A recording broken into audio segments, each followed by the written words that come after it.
Thank you for tuning in and welcome back to Real Estate Advice. In today's episode, you'll learn 5 tips about for sale by owners. So this is going to be really important for you to know because does it complicate the process? Does it make the process easier? Are you going to get a higher price if you're a person looking to sell your home yourself? Or are you going to get a lower price if you're a buyer in the market looking to buy one? My name is Andrew Finney. Please consider me your real estate geek. I am always here to help. My contact information is in the show more description below and on the backside of each and every video. So let's go ahead and get into it. What is a for sale by owner? A for sale by owner is simply a person that has decided that they want to sell their home without professional real estate advice and representation.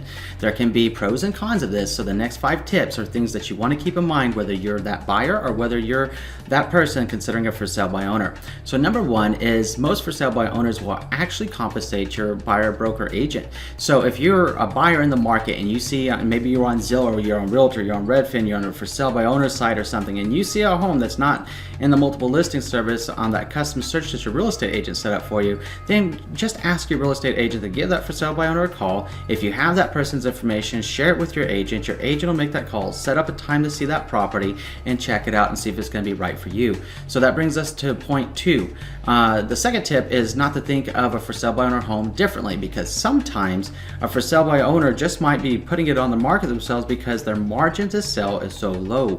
And whenever I say that, let's say the home is on the market for $200,000, but the seller owes like $190,000 on it. So you see that's pretty tight if they're going to be spending anywhere between 5 and 8% on 5 to 8% if it costs them to sell that home, then they're going to have an issue with having to come to the closing table with money. It's only a fictitious example, but it illustrates the point that sometimes a for sale by owner is just in between a rock and a hard place, and that's one of the reasons they're doing it. And if that's your case, it's absolutely okay. We completely understand that and are just here to try to figure out how best to help you. But if you're looking to buy that home, go ahead and make sure that you're seeing it with clear eyes. And if it matches what you're looking for, go ahead and talk to your agent about how best to proceed with purchasing that property. That brings us to tip number 3, and this is a really crucial tip. Tip number 3 is that the usual laws for your area still do apply. You know, if you're going to be having, you're still going to need a home appraisal, you're going to need a home inspection. The buyer actually has choice of a home inspection or not, but if it looks like you need one or if you want one, it's always a great idea. It's highly encouraged and highly advised that you always get a home inspection if you're buying a home. That way you have a better idea of the home's condition whenever you move forward with that property into your home ownership phase.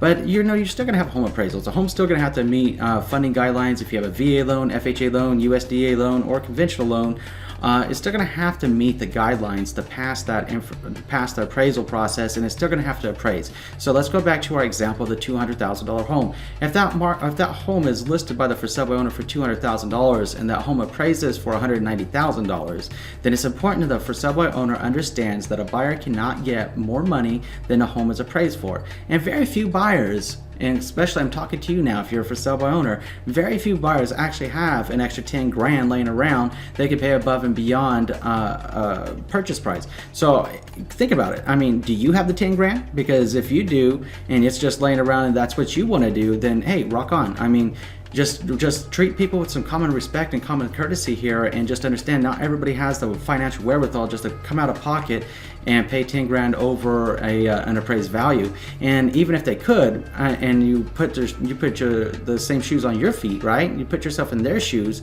Would you do it? Would you pay more than an appraised value?